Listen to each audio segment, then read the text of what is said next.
সুপ্রভাত বন্ধুরা, আজ হলো 11 জানুয়ারি 26 পৌষ শনিবার। আজকের সকালের বিশেষ বিশেষ খবরগুলি হলো: এইচএস পরীক্ষার আগে হবে না পঞ্চায়েত বুট, পঞ্চায়েত বুটে অনিশ্চয়তা, আদালতের রায়ের অপেক্ষা, শুক্রবার রাত 12টা অবধি রায় না এলে পিছোতে হবে পঞ্চায়েত বুট, ঘোষণা মুখ্যমন্ত্রী ডক্টর হিমন্ত বিশ্ব শর্মার। রায় জানালো না কোর্ট, বিষবাও জলে পঞ্চায়েত বুট। মুখ্যমন্ত্রী হিমন্ত বিশ্ব শর্মার মুখে করিমগঞ্জ নাম, সব মামলা করিমগঞ্জ থেকে। পঞ্চায়েত বুট না করার কলকাঠি নাড়ছেন হাফিজ রশিদ আহমেদ চৌধুরী, বললেন মুখ্যমন্ত্রী ডক্টর হিমন্ত বিশ্ব শর্মা। ক্যাবিনেট বৈঠকে কয়েকটি বড় ঘোষণা। শিলচর কাছাড় ক্যান্সার হাসপাতালের জন্য 10 বিঘা জমি বরাদ্দ। বাজারে শাকসবজি পান সুপারি ছোট দোকানদারদের কাছ থেকে তোলা আদায় করতে পারবেন না মহালদার। এই সব দোকানের ব্যবসা ফ্রি করে দেওয়ার সিদ্ধান্ত ক্যাবিনেটে। সম্পূর্ণ বিস্তারিত থাকবে প্রতিবেদনে। মৃত ছেলের নামে জীবন বীমা করে 19 লক্ষ টাকা হাতিয়ে নেওয়ার প্রচেষ্টা। বাজারিছড়ায় গ্রেফতার বাবা সহ 2। উদারবন্দে এক বৃদ্ধাকে প্রতারণার ফাঁদে ফেলে স্বর্ণালংকার নিয়ে চম্পট 2 দুষ্কৃতীর। তীব্র চাঞ্চল্য। কন্যা সন্তানের পড়াশোনার খরচ দিতে বাধ্য মা বাবা, রায় সুপ্রিম কোর্টের।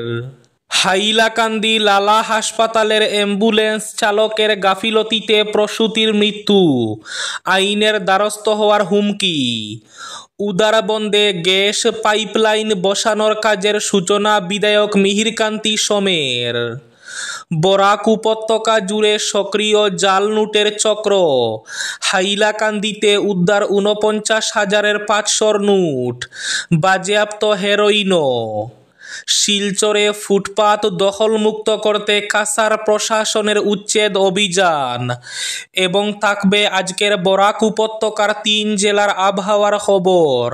তাহলে বিস্তারিত খবরে যাওয়ার আগে অবশ্যই ভিডিওটিতে একটি লাইক করে চ্যানেলটি সাবস্ক্রাইব করে পাশের বেল আইকনটি বাজিয়ে রাখবেন এবং ফেসবুক পেজটি ফলো করে ভিডিওটি অবশ্যই শেয়ার করবেন, যাতে সঠিক তথ্যগুলো সবার কাছে পৌঁছাতে পারে।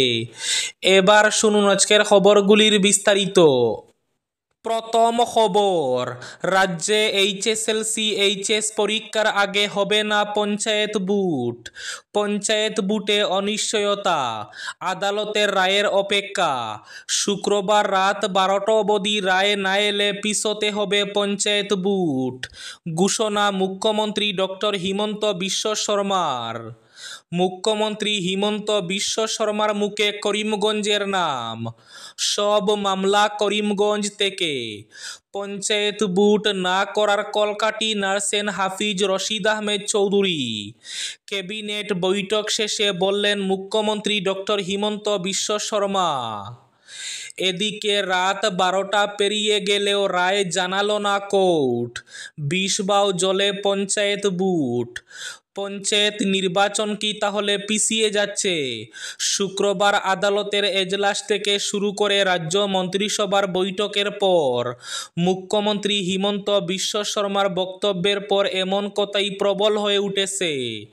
ক্যাবিনেট বৈঠকের পর এক সাংবাদিক সম্মেলনে মুখ্যমন্ত্রী বলেছেন, বেলা 2টো থেকে আদালতের রায়ের জন্য অপেক্ষা করছে সরকার, কিন্তু রাত 8টা পর্যন্ত আদালতের রায় ঘোষণা করা হয়নি। ফলে রাত 12টার মধ্যে আদালতের রায় ঘোষণা করা হলে পঞ্চায়েত নির্বাচনের জন্য প্রস্তুত সরকার, আর রাত 12টার মধ্যে আদালতের রায় ঘোষণা না হলে পিছিয়ে দেওয়া হবে পঞ্চায়েত নির্বাচন। কারণ পঞ্চায়েত নির্বাচনের জন্য 1 মাস সময়ের প্রয়োজন।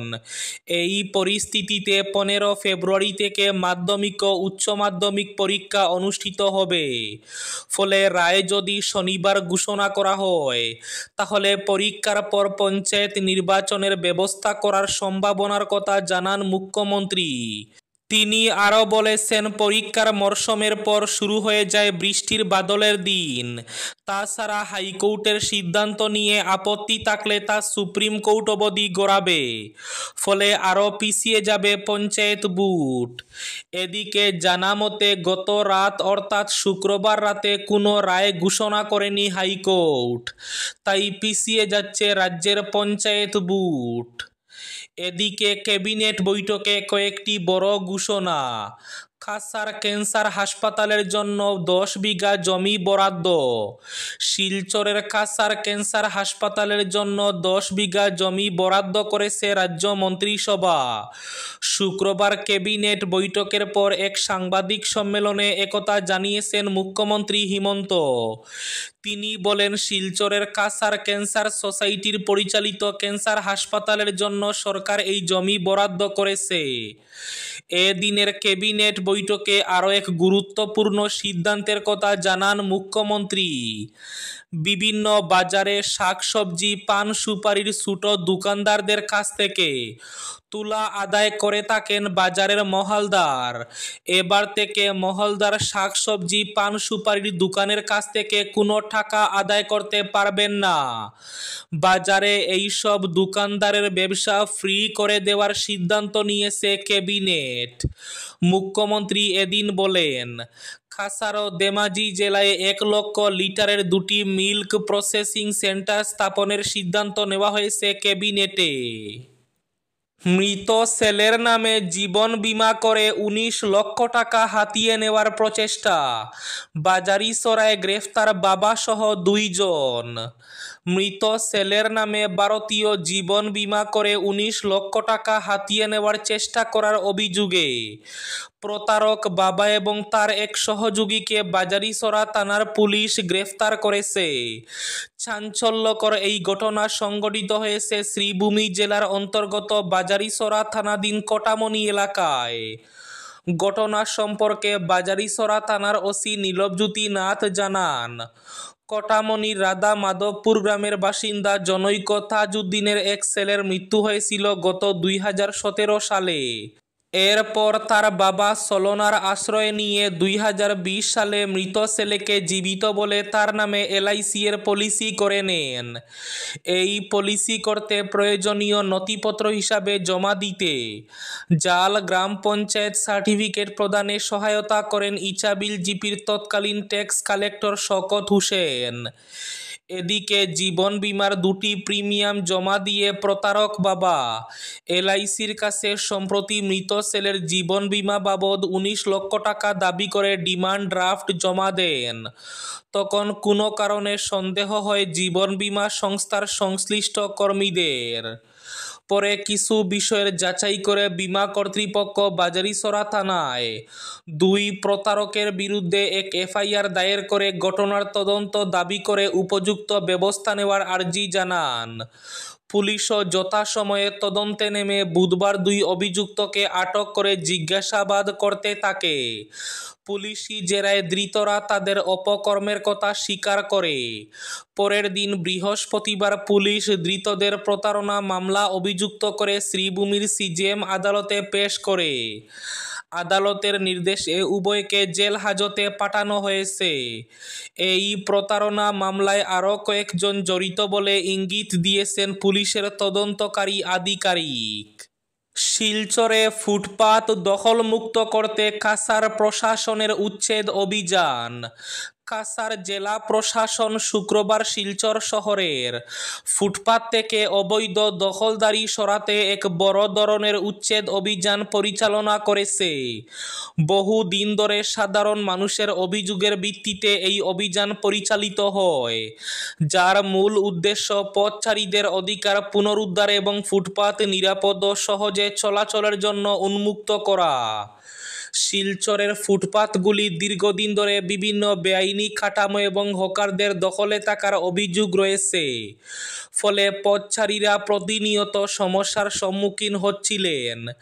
নিরাপত্তাহীনতা এবং অসুবিধার কারণে শহরের মানুষের অসন্তোষ ক্রমশ বাড়ছিল। এই পরিস্থিতি মোকাবিলায় কাছাড় প্রশাসন একটি শক্তিশালী দল মোতায়েন করে ফুটপাত দখলমুক্ত করার উদ্যোগ গ্রহণ করে। উদারবন্দে ৮০ বছরের এক বৃদ্ধাকে প্রতারণার ফাঁদে ফেলে স্বর্ণালংকার নিয়ে পালালো দুই দুষ্কৃতী। এ মর্মে শুক্রবার উদারবন্দ থানায় মামলা দায়ের করেন প্রতারণার শিকার বৃদ্ধা সাধনা চক্রবর্তী। ঘটনাটি ঘটেছে বৃহস্পতিবার বিকেল 4:30 নাগাদ উদারবন্দ থানার অন্তর্গত পানগ্রাম সার্কুল অফিসের কাছে। জানা যায়, এদিন সাধনা চক্রবর্তী পানগ্রামের বাড়ির সামনে রোদে দাঁড়িয়েছিলেন। হঠাৎ বিহারি দুই যুবক এসে তাকে বলে তারা একটি ডিটারজেন্ট কোম্পানি থেকে এসেছে এবং স্বর্ণালংকার পরিষ্কার করে। তিনি তাদের মানা করলে দুষ্কৃতীরা বলে পরিবারের অন্য সদস্যদের স্বর্ণালংকার থাকলে তা পরিষ্কার করে দেবে তারা। সাধনা চক্রবর্তী বলেন, তাদের পরিবারের কারোর স্বর্ণালংকার নেই। তখনই দুষ্কৃতীদের নজরে পড়ে সাধনা চক্রবর্তীর গলায় থাকা সোনার চেন ও কানের সোনার রিংয়ে। তারা জোর করে গলার চেন খুলে নিলেও কানের রিং খোলার চেষ্টা করলে তিনি তা খুলতে দেননি। সোনার চেন খোলার পর দুষ্কৃতীরা একটি পলিথিনের প্যাকেটে চেন ঢুকিয়ে দিয়ে কিছু পরিমাণে ডিটারজেন্ট পাউডার ঢেলে প্যাকেটে স্টেপলার মেরে তার হাতে দিয়ে দেয় এবং 1 ঘন্টা পর প্যাকেটটি খোলার জন্য বলে চলে যায় দুষ্কৃতীরা। তারা চলে যাওয়ার পরই সাধনা চক্রবর্তীর মনে সন্দেহ জাগে। তিনি সঙ্গে সঙ্গে পলিথিন প্যাকেট খুলে দেখেন চেনটি নেই, শুধু ডিটারজেন্ট পাউডার রয়েছে। পরে ভিআইপি সড়কে অনেক খোঁজাখুঁজি করেও দুষ্কৃতীদের সন্ধান মেলেনি। কন্যা সন্তানের পড়াশোনার খরচ দিতে বাধ্য মা বাবা, রায় সুপ্রিম কোর্টের। কন্যা সন্তানের পড়াশোনার খরচ দিতে বাধ্য মা বাবা, স্পষ্ট করে জানিয়ে দিল সুপ্রিম কোর্ট। শীর্ষ আদালতের বিচারপতি সূর্যকান্ত এবং বিচারপতি উজ্জ্বল ভুঁইয়ার বেঞ্চ এই রায় দিয়েছে। আদালত জানিয়েছে, কন্যা সন্তানের পড়াশোনার জন্য খরচ পাওয়া তার আইনত বৈধ এবং অদম্য অধিকার। একটি বৈবাহিক বিচ্ছেদ সংক্রান্ত মামলার শুনানিতে এমন রায় দেয় সুপ্রিম কোর্ট। অ্যাম্বুলেন্স চালকের গাফিলতিতে প্রসূতির মৃত্যু, আইনের দ্বারস্থ হওয়ার হুমকি। লালা হাসপাতালের অ্যাম্বুলেন্স চালকের গাফিলতিতে নিয়ামতপুর গ্রামের এক প্রসূতির মৃত্যুর অভিযোগ তুলে প্রতিবাদে সোচ্চার হলেন গ্রামের জনগণ। গ্রামের জনগণ সহ রাইজোর দলের নেতাকর্মীরা এদিন রাতে নিয়ামতপুর গ্রামে ছুটে গিয়ে প্রতিবাদ জানিয়ে শনিবার অ্যাম্বুলেন্স চালকের বিরুদ্ধে থানায় মামলার হুঙ্কার দেন। এদিন প্রতিবাদী জনগণ অভিযোগ করে বলেন, শুক্রবার প্রসব যন্ত্রণায় কাতর নিয়ামতপুর গ্রামের বাহারুল ইসলাম বরভুইয়ার স্ত্রী সবজা বেগম বরভুইয়াকে লালা হাসপাতালে ভর্তি করা হয়।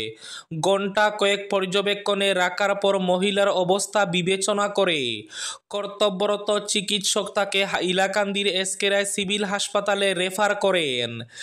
এজন্য ডেকে পাঠানো হয় অ্যাম্বুলেন্স। মহিলা যখন প্রসব যন্ত্রণায় ছটফট করছিলেন, তখন অ্যাম্বুলেন্স চালক একই অ্যাম্বুলেন্স করে হাসপাতালের আরও 2 জন নার্সকে নিয়ে যাওয়ার জন্য বিলম্ব করায়। এ নিয়ে মহিলার অ্যাটেন্ডেন্টদের সঙ্গে কথা কাটাকাটি হয়, যার ফলে অ্যাম্বুলেন্স চালক অত্যন্ত ধীর গতিতে হাইলাকান্দিতে পৌঁছান। অ্যাম্বুলেন্সের গতিবেগ মোবাইলে ভিডিও রেকর্ডিং করে রাখা হয়। দীর্ঘ সময় পর অ্যাম্বুলেন্সটি প্রসব যন্ত্রণায় কাতর মহিলাকে হাইলাকান্দির এসকে রায় সিভিল হাসপাতালে পৌঁছায়। সেখানে একটি পুত্র সন্তানের জন্ম দেন মহিলা, কিন্তু মহিলার রক্তক্ষরণ বন্ধ না হওয়ায় তাকে শিলচর মেডিকেল কলেজ হাসপাতালে রেফার করা হয়। যদিও শিলচর নিয়ে যাওয়ার পথে আলগাপুর এলাকায় মহিলার মৃত্যু হয়। এদিকে প্রসূতি মহিলার মৃত্যুর খবর চাউর হতে গ্রামের জনগণ বাড়িতে ভিড় জমান। রাতে যখন মৃতদেহ বাড়িতে নিয়ে আসা হয় তখন স্বামীর কাছ থেকে অ্যাম্বুলেন্স চালকের আচরণের বিবরণ শুনে প্রতিবাদে সোচ্চার হন তারা। ক্ষুব্ধ গ্রামবাসী সহ রাইজোর দলের নেতাকর্মীরা এ ঘটনার তদন্তক্রমে বিহিত পদক্ষেপ গ্রহণের দাবি জানিয়ে শনিবার থানায় মামলার সিদ্ধান্ত নিয়েছেন বলে জানা গেছে। আজকের বরাক উপত্যকার 3 জেলার আবহাওয়ার খবর। আজ বরাক উপত্যকার 3 জেলার আকাশ একটু ফর্সা থাকার পূর্বাভাস। শিলচর কাছাড়ে আজ সর্বোচ্চ তাপমাত্রা থাকবে 26 ডিগ্রি সেলসিয়াস এবং সর্বনিম্ন তাপমাত্রা থাকবে 13 ডিগ্রি সেলসিয়াস। শ্রীভূমি জেলায় আজ সর্বোচ্চ তাপমাত্রা থাকবে 26 ডিগ্রি সেলসিয়াস এবং সর্বনিম্ন তাপমাত্রা থাকবে 12 ডিগ্রি সেলসিয়াস। হাইলাকান্দি জেলায় আজ সর্বোচ্চ তাপমাত্রা থাকবে 26 ডিগ্রি সেলসিয়াস এবং সর্বনিম্ন তাপমাত্রা থাকবে 13 ডিগ্রি সেলসিয়াস।